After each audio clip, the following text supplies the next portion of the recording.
posisyon na maganda. And may panghuli sa mga position ang Team Falcons dito. So, dapat maging mindful sila, no? Eto na to, guys. Sino na nga? Sobrang, hindi siya stressful eh. Sobrang beautiful, MLBB. Oo. Nakakamiss yung ganito, yung beautiful ML, yung ang laro, hindi lang sa pindutan. Nakakamiss ka kasi parang naiintindihan mo yung mga thought process ng mga players. Oo, bugbugan agad yung nangyayari. So ito makikita natin. Biggest question natin, sino maumuno sa bagong era? This is Team Falcons versus Onyx Philippines. Pangalawang beses na makita tayo na mag-stretch. Ito game number 3 at ang sagupaan ng Monster Mage at ng idol ng mga kids. Ang cute nila tingnan dito. Walang bumabanat dun sa minion. Bukod kay Pew. Si Super Black CC pumalo up na nga rin.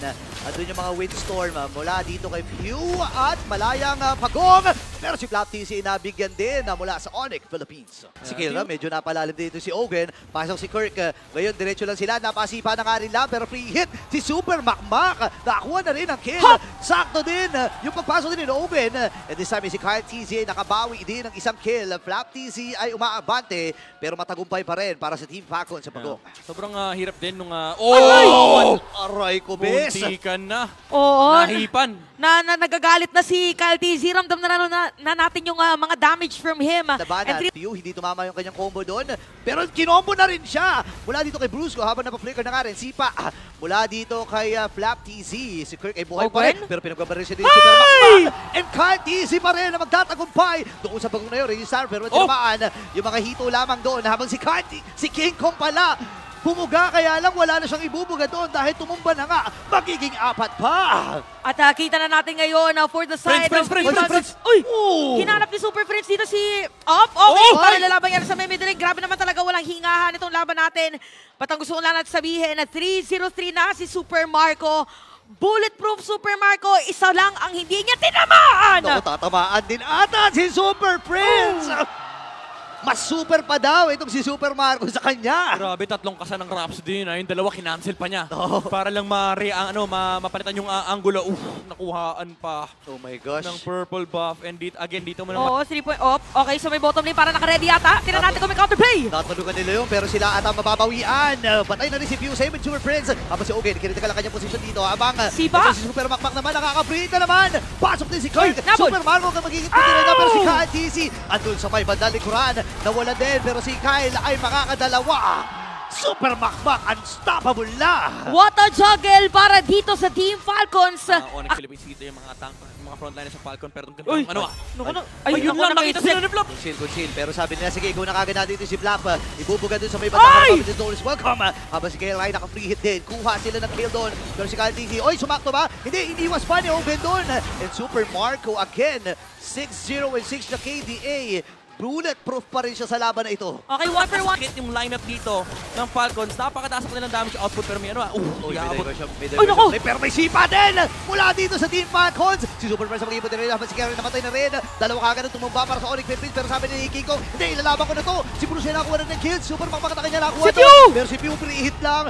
Ayun na si Kyle TZ. 4v2 ang magiging laban. Takbuhan muna para sa Onyx Philippines. Pero si Bruce kaya kailangan ng umatras. Sabi ni King Kong, ilalaban ko na. Nabuhay pa rin si Pew. Sa laban na yun. Idol ng mga kids. Good positioning para sa kanyang Veil. So 4 players down para sa Onyx. Meron pa silang Lord doon sa may top lane. Grabe si sobrang wala. Papawiin at try na mag-contest. Grabe naman. Isang bigayan lang para dito kay Kirk. At ngayon ay lalaban na rin dito ang Team Falcons. Saka dalawa na kagad Super Makmak, Reggie Sander. Walang tinamaan dito. Open. Hinahabol lamang niya na itong si King Kong. At napasipa din, pinagtulong-tulungan ng 5 miyembro mula sa Team Falcons. Nakuhan man nila yung Lord. Pero 3 naman ang tumumba sa kanila. Parang pwede yata salubungin ngayon ng Falcons yung Torre or turret nga ng Onyx Philippines dito sa gitna. Meron naman 2 players na pwedeng dumepensa dyan. So tingnan natin, nagpo-flow na rin yung may bottom lane. Parang infinite pressure ang ibinibigay ngayon ng Team Falcons. Pwede yata talunin anytime as the turret in the middle lane will be destroyed. Ako, magdidesisyon na ata sila na tapusin ito. Ako, ito na naman ang mga buhawi mula dito kay Pew. Sa akin yung huling Lord. So, pwede bang sabihin ako sino makakakuha nito? Ay, pwede siya ay manalo! Okay, si Pew magiging target nila. Nahanap na si Kel Ramiro. Sipa! Oy, may nakakap din habang pumasok na rin si Kurt sa likuran. Si Super Mac kanya magiging punti rin dito pero isasakripisyo na ata ang kanyang buhay dito. Super Marco with a kill. Atras muna dito si Black TZ. And this time may pumasok na rin si Owen. Bibitawan ata nila yung Lord dito sa may bandang gitna. Si Owen ay nandito din. Oh, may information na. Kyle TZ nasa gitna. Nakahara si Brusco. Sasalubong ni Brusco dito. Andun na rin yung fist grab. Naku, pinagsasapak na! Lord! Ang problema nga lang si Kinko kay Malaya din nakuha yon. Pero ang ito na ang pagbawi ng ni Super Marco. Dalawa. Dalawa sa doon. Si Kenneth kailangan na rin tumakbo. Oh my gosh, dalawa sasalubugin ni Pew! dito. Sasalubugin ni Pew! Sa Falcons. Napagamit din ang Winter Crown. Pero hindi magiging sapat. At ang paglipad ng Team Falcons ay narito na. Onyx Philippines ay patutumbahin nila. Team Falcons! Binali nila yung kasabihan na yung pinaka-importanting Lord lang ang kailangan. Hindi na kailangan ng Lord. Panalo sa team fight. Walang Lord na kailangan para dumiretso for a push